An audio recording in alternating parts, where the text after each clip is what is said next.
Okay, that's entrapment risk. If that key goes and you're trapped in. Right. Another really nice old lift. Okay, someone moves that key out that door, I'm trapped. This is actually a vintage Schindler. That didn't lock. No, it's locked.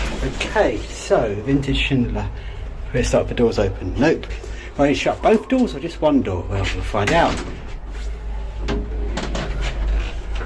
9. Here we go. Well, that is very old. That's 1960s. So that's extremely old and very rare. But a lift, I think, is even, well, I think the lift's possibly even older. Could be 50s. But I think this lift is probably, well, it looks kind of 20s. So it got modded in like 50s, 60s. It's probably got modded again over the years. And the lift just crashed into its shaft just then. Okay. And it's also, yeah, that's on passive. Fuck, it just crashed in its shaft again. Also has some passive lockings. So, there you go. Yeah, that doesn't move, that's on passive locking. Interesting. Now, if I press this, I don't want to touch it with my hand because I don't trust these contacts over here.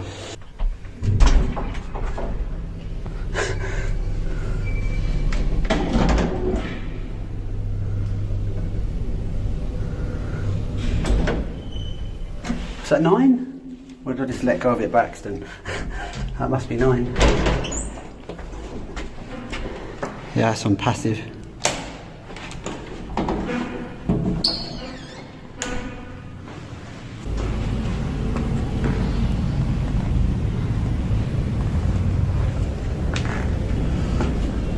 That's really old.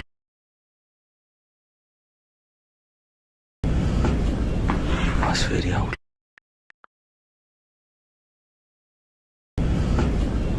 That's really old.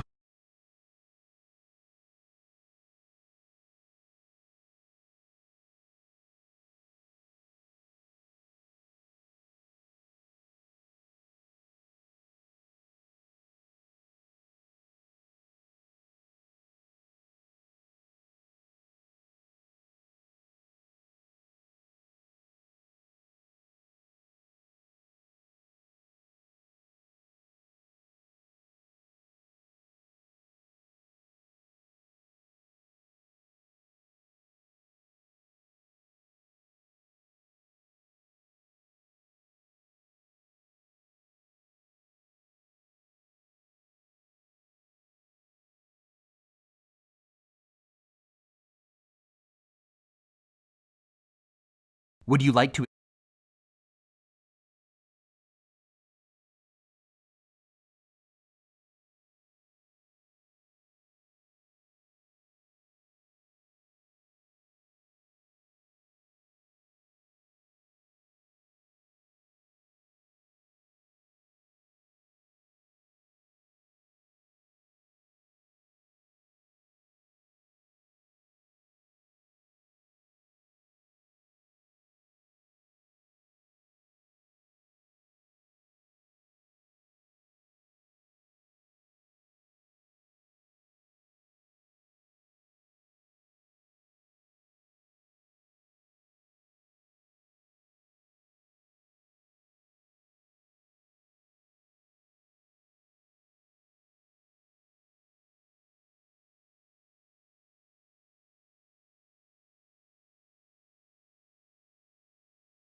When you compress a gas like air, it gets hot.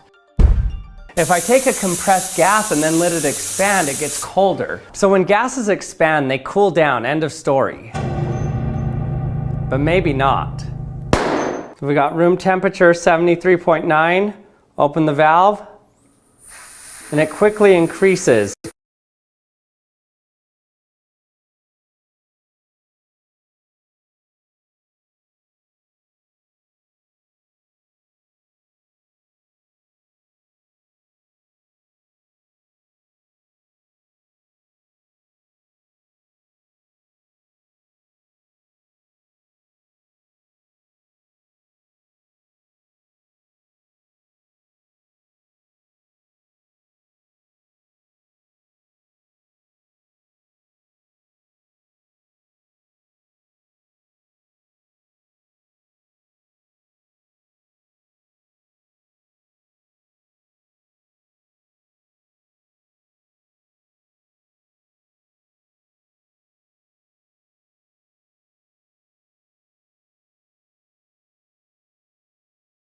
To 75.4. Are you tired of solar system sets that aren't to scale? Well, me too. So, I did something about it. That's right. We made stickers of the planets with diameters that are to scale. There's Mercury, Venus, Earth, Mars, Jupiter, Saturn, Uranus, and Neptune. If you're not just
An asteroid just hit Earth and mostly burned up in the atmosphere, but what was cool about it was we knew it was coming. That's a really big deal. It's only the 9th time we've ever detected an asteroid before it hit Earth. That's because most are too small to track until they're already here. We're talking like the length of a guitar. Luckily, those typically burn up in the atmosphere, and for the ones that are much bigger, like the ones that killed the dinosaurs, we're really good at detecting those. Our current telescopes, we think, have identified around 94% of those in our solar system. So the main challenge right now is actually these medium-sized ones. They could cause real damage, but we think we've only identified about 38% of them. Luckily, scientists are developing new telescopes that could increase that number to 60% by 2025 and 76% by 2027. Subscribe for optimistic science and tech.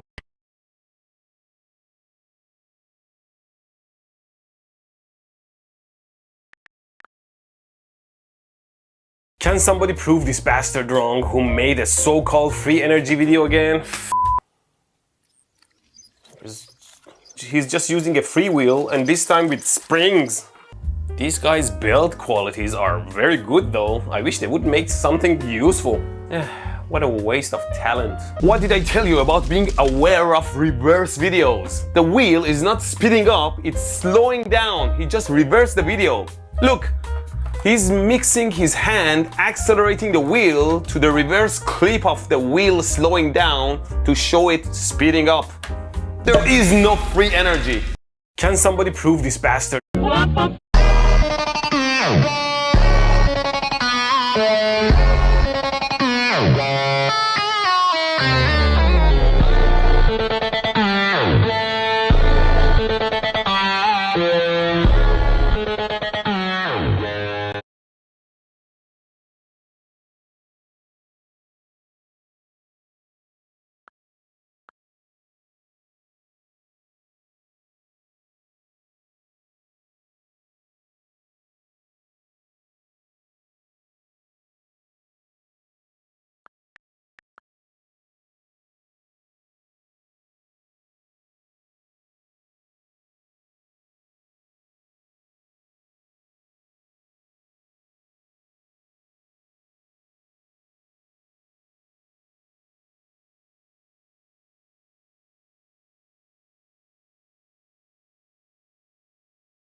Earlier today, I made some liquid oxygen, and I used it to destroy a match, but I still had a bunch of it left over. So I decided to use the rest of it to burn some steel wool.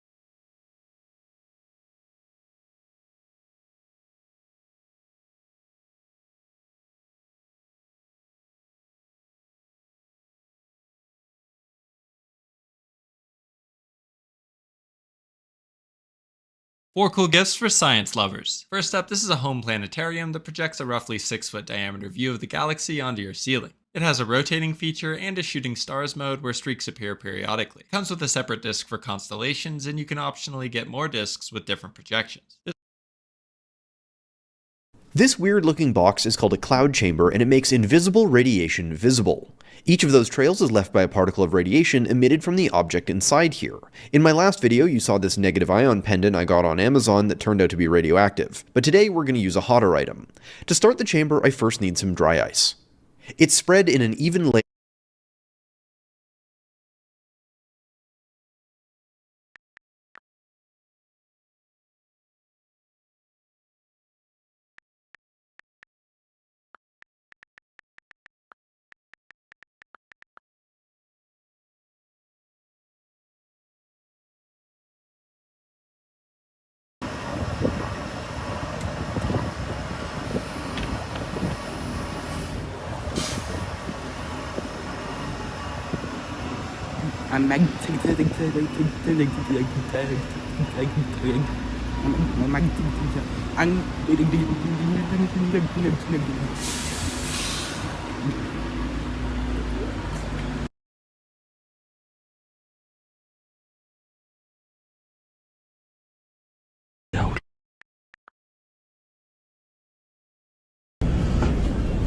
Last video.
Would you like to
What if you could make the digital world and social media a better place by preventing any sorts of abusive, toxic comments over the internet? I think we are better off without them. We're using Google Gemini's powerful models and structured data to basically analyze the sentiment and then to prevent anyone to actually post offensive comments. When you go to the application, you're asked the Gemini API.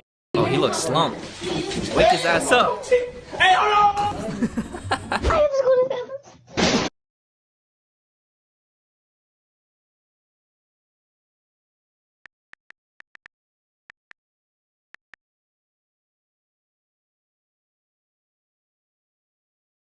So Arriva London recently took delivery of some brand new Wright Street Deck Electrons Fruit 417, and I'll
This is the world's thirstiest spot. The reason why it's so good at sucking is because it's not.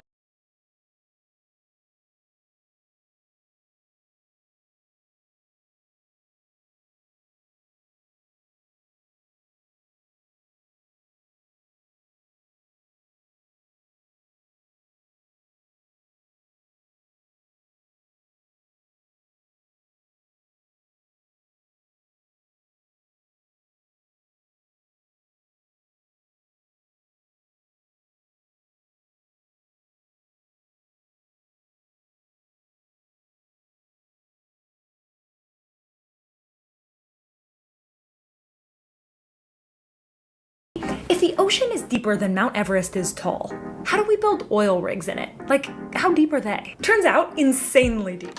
The shallow ones that are on fixed legs can be taller than the Empire State Building. And at the bottom, they're deeper than most light can go. But as you go even deeper, you can't build legs that long anymore. So instead, they basically make massive floating buoys that are then anchored to the ocean floor with insanely long lines and huge anchors. One of the deepest oil rigs, the Perdido, is anchored down about 2,450 meters of water. That's insane. That's deeper than sperm whales can go. Now, hopefully we're moving toward a world that's using less and less oil, but our ability to build mind-blowing technology is what is helping us do that. From offshore wind farms to massive solar arrays to better batteries to electric cars.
To you name it. If you like optimistic science and tech.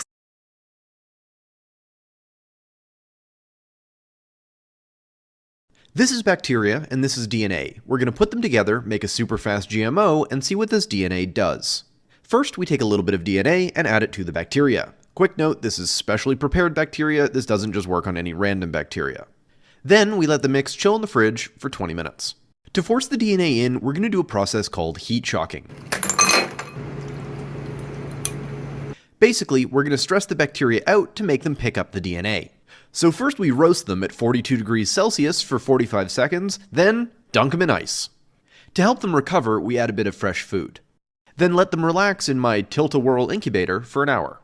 Finally, we spread them on special petri dishes that will remove any unmodified bacteria and let them grow overnight. Alright, here's some regular bacteria and here's the modified one. They look pretty similar, until you turn off the light and turn on a black light. Can you tell which is which? This is bacteria and this is DNA. We're going to put them together, make a super fast GMO, and see what this DNA does. First, we take a little bit of DNA and add it to the bacteria.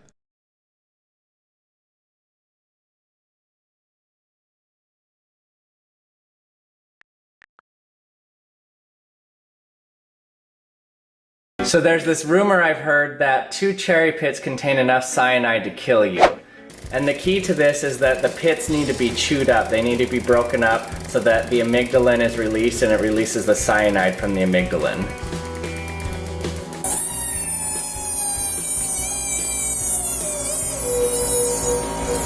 Okay, I've gathered up 1 pit and 2 pits. Okay, here's 2 milliliters of water in with it. So I'm gonna give it a good mix around, let it sit here for a while, absorb it all. Okay, now if there's any cyanide, this strip should turn blue.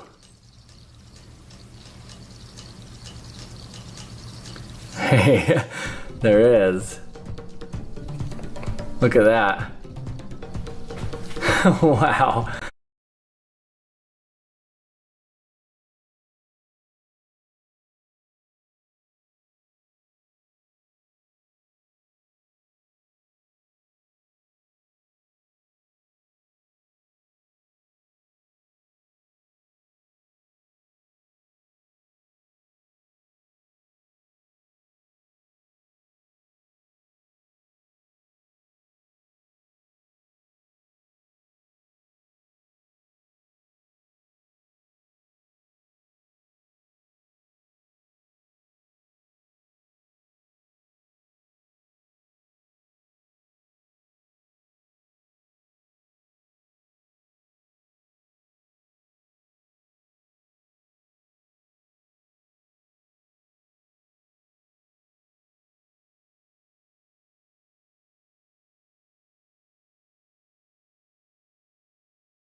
So I'm gonna say 2 parts.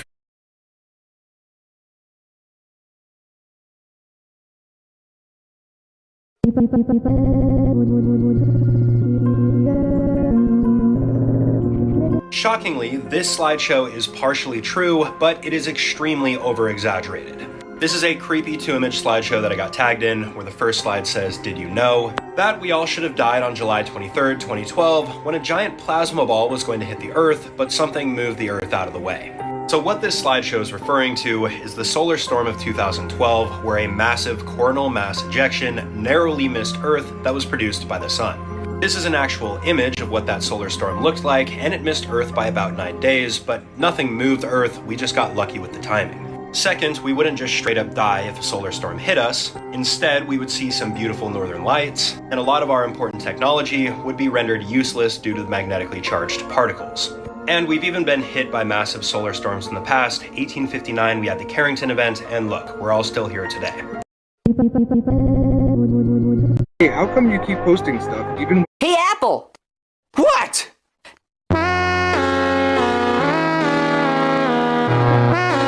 I'll give you $50. You guys keep telling me to